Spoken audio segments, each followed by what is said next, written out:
Virginia just stopped using touchscreen computer voting because it's so vulnerable. Right. We need to look at all the voting machines. Every Secretary of State needs to be, assisted in making sure that they are not being hacked and attacked. I continue to think that our voting machines are too vulnerable. Researchers have repeatedly demonstrated that ballot recording machines and other voting systems are susceptible to tampering. Even hackers with limited prior knowledge, tools, and resources are able to breach voting machines in a matter of minutes. In 2018, electronic voting machines in Georgia and Texas deleted votes for certain candidates or switched votes from one candidate to another. The biggest seller of voting machines is doing something that violates Cybersecurity 101, directing that you install remote access software, which would make a machine like that, a magnet for fraudsters and hackers. These voting machines can be hacked quite easily. You could easily hack into them. It makes it seem like all these states are doing different things, but in fact, 3 companies are controlling this. It is the individual voting machines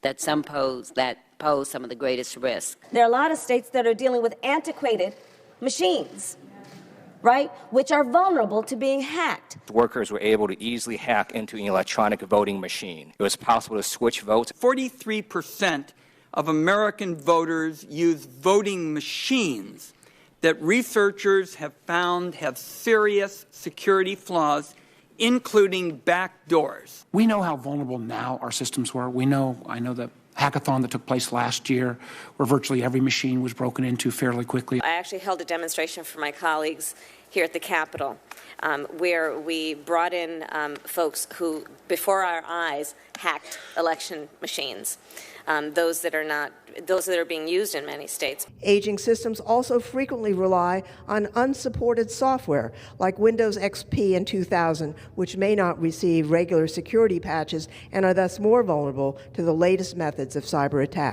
In a close presidential election, they just need to hack one swing state, or maybe 1 or 2, or maybe just a few counties in one swing state. I'm very concerned that you could have a hack that finally went through. You have 21 states that were hacked into. They didn't find out about it for a year. Right now, we have over a dozen states that either don't have any backup paper ballots or only have them partially. Do you think that our adversaries don't know what those states are? Of course they know what those states are. And if we have a close election, in the general election, in a presidential race, and one state's outstanding, and their ballot boxes gets hacked into, their elections get hacked into, we will have absolutely no backup. Stalin was unconcerned about the vote. After all, he explained, he said that who voted was completely unimportant. What was extraordinarily important, in his words, was who would count the votes and how. It is time to put politics aside and come together to secure the future of our election. So whether you're a 4-star general, a 4th grade teacher, or a computer engineer at Foursquare, this is an issue that unites us.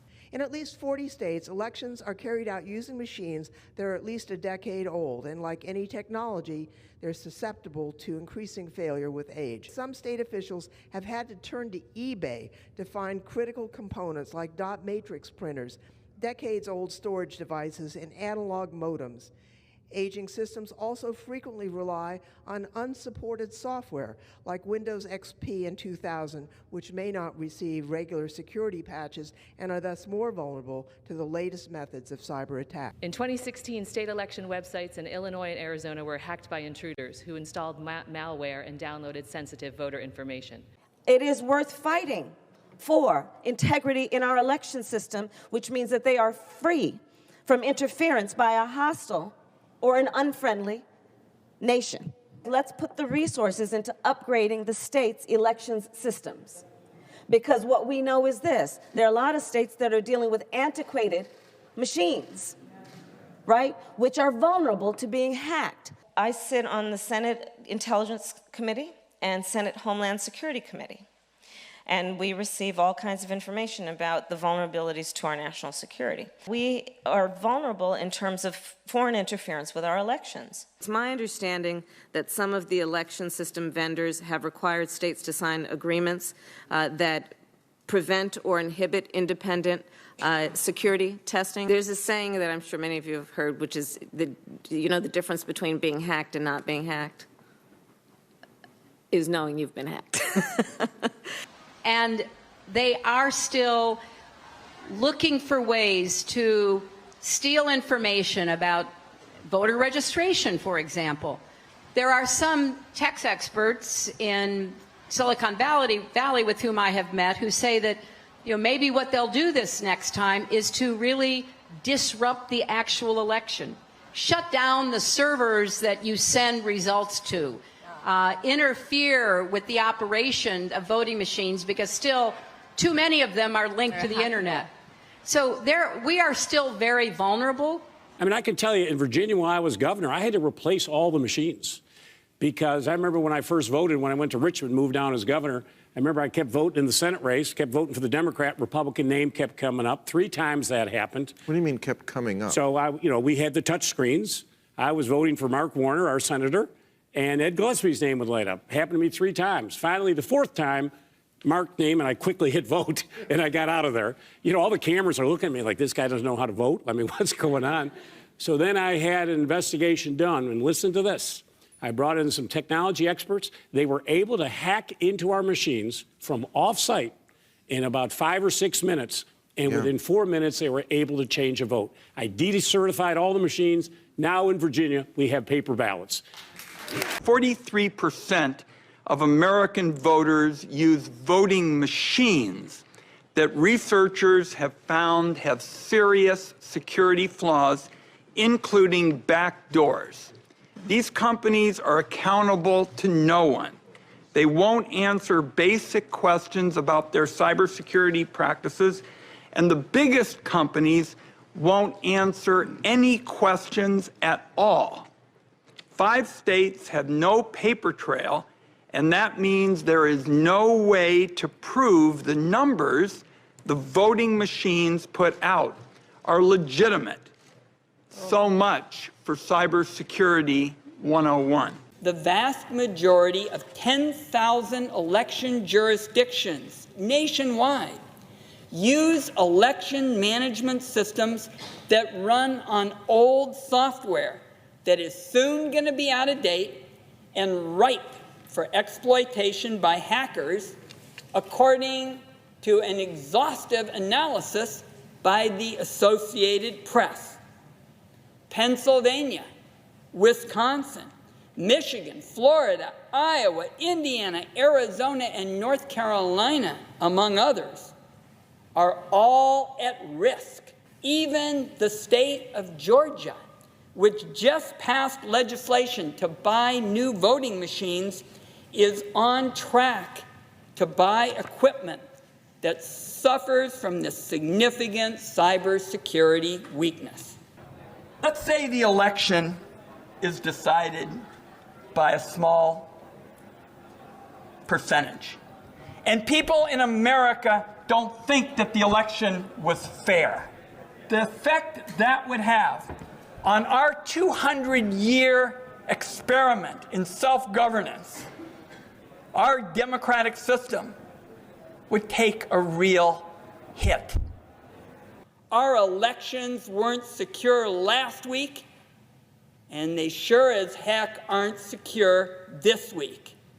And anybody who says otherwise is either selling you voting machines or simply has a malicious intent towards our elections. At one point in the Intelligence Committee, both sides seemed to agree that no votes were changed in the 2016 election.